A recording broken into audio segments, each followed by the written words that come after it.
right, pit crew. So I did take this out over the weekend with my girlfriend. Just a quick drive, probably like a 20-minute drive real quick. Ran to Walmart and came back.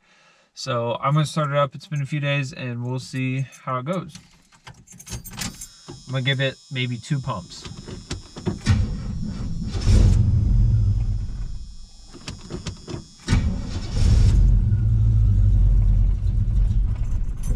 Not the happiest ever. There we go. A little bit of a rough cold idle. It's about, let's see, it's 39 degrees out and she hasn't been running a whole lot. So I'll give her that. She's still sitting at 14 volts.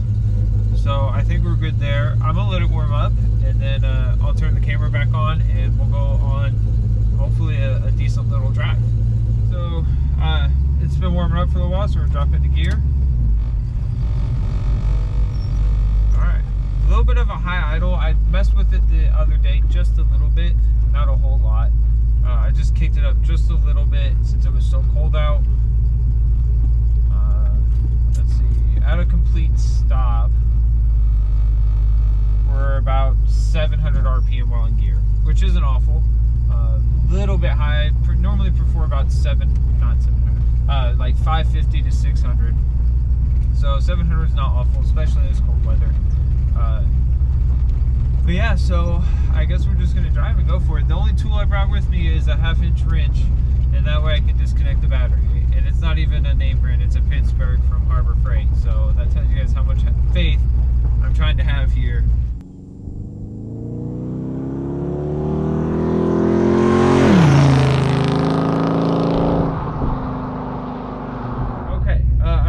Some technical difficulties here. Every time I start recording, the GoPro shuts off for whatever reason.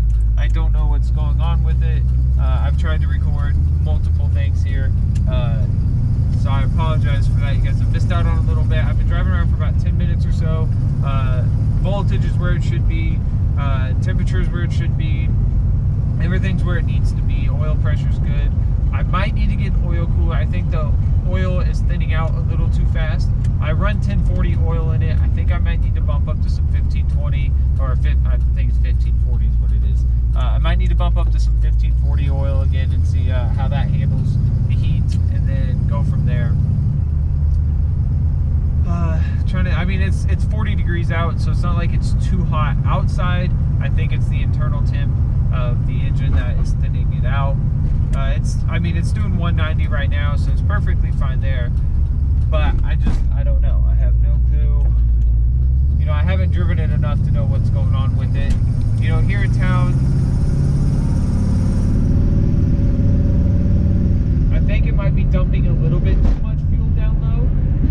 I don't know if its secondary is kicking in too soon. I haven't driven it enough to figure out what exactly is going on. Normally when it's running lean, it likes to backfire a lot on me. And I haven't had it backfiring, so I don't necessarily think it's the fact that it's running lean. I'm going to take the side road to get to the highway here. So I'm not quite for sure what it is. But again, you know, doing highway speeds, it handled perfectly fine. Those 273 gears, as low as they are, it was really great. Right there I got on it and it handles it perfectly fine. That sun is beat down. So I'm not for sure, maybe it was just still needed to get up the temp a little bit. This is this gas is a few weeks old. I did put heat in it to get rid of any water, and I went ahead and threw an octane booster in it 2 days ago whenever I took it out, just to be safe. So I don't know, it could just be bad fuel. So that's what makes it really hard. When you haven't driven a car enough, you know, you can't get a feel for if this is something that's going to be regularly, it needs to be tuned for, or if it's just bad gas. You know, you got so many variables there that it's really hard to tell until you drive it enough. And that's why I didn't bring any screwdrivers and I only brought my wrench, is because I wasn't for sure.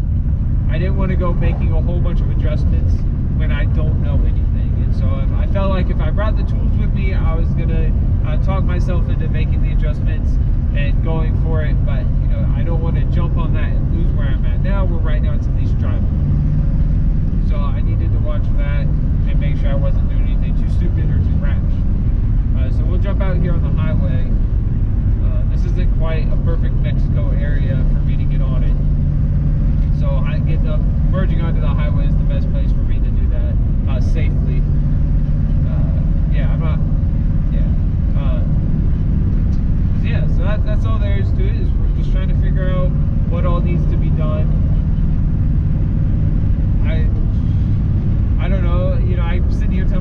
it's too much fuel, I need to adjust it. One, I didn't let myself bring the tools into it. I just don't know yet, because I want it to be running perfectly now, and I don't want to have to deal with the adjustment period, but I just haven't had it. There's a car that was not here before. Don't know what it's up to.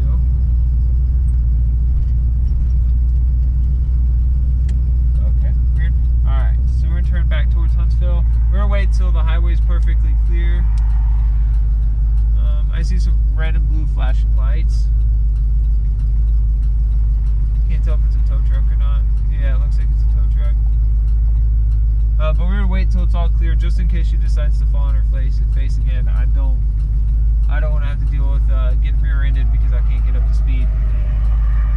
I know past 45 it can handle it, but beyond that, I'm not for sure. It's really awkward whenever you have people pull up behind you. You can tell that they can tell you're talking to something. Okay, let's see if she does it again.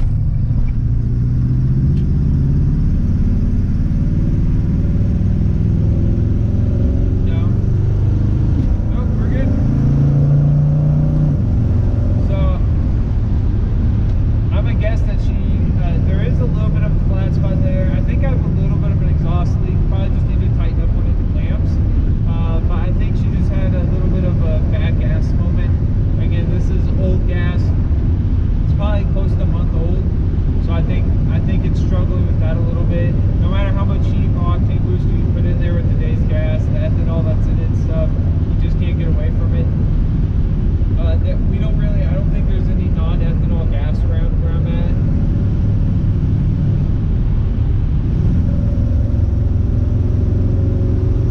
Yeah, it handles getting up to speed once you're on the highway perfectly fine. A little bit sluggish off the line. But that was slowly easing into it. She might just, I think worst comes to worst, I think she's jumping a little bit too much gas in it for the RPM. So I think if you're able to hit it from a dead stop, and you can get that RPM up and keep it up, and you're manually shift through the gears, I think she's just fine, because when I do this in town, she loves it and she can't get enough of it. There's some other great windy roads around here I'd love to take this on, but I'm not ready for that yet. I don't want to risk something breaking while I'm going around a corner, or I don't want to lose power while I'm driving on a road that doesn't have a shoulder.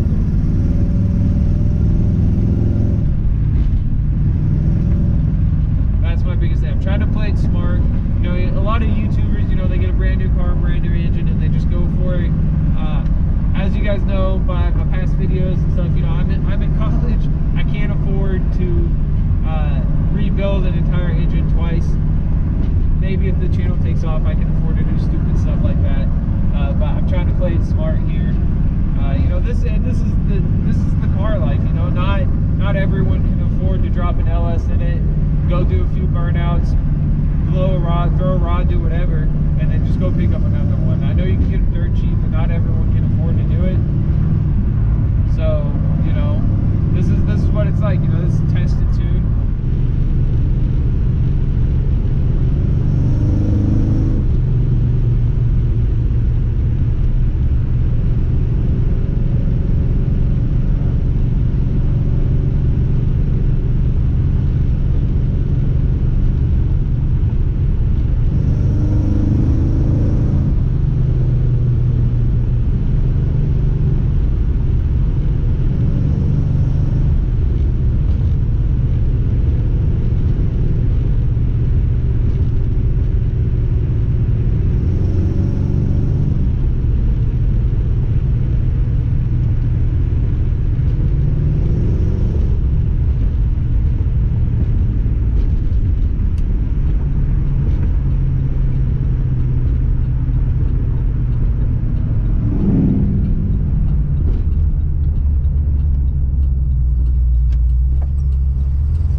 right, I don't know what I'm trying to say. All right, pit crew, I just parked the car in the garage. As you guys can hear, the alloy works, radiator's putting in the work. It's keeping it cool and not letting the heat soak, even though the car's shut off, so the fans are still running, cooling it down. So that's awesome. If you guys are interested in picking up one of the radiators, I have a link down below with a coupon code.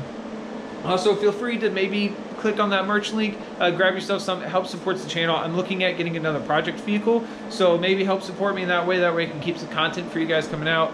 But anyways, like, share, subscribe. You guys know how all this works. I'm not the first channel you guys have ever subscribed to. But anyways, stay tuned for more. I appreciate your guys' patience. And yeah, stay safe out there, pit crew.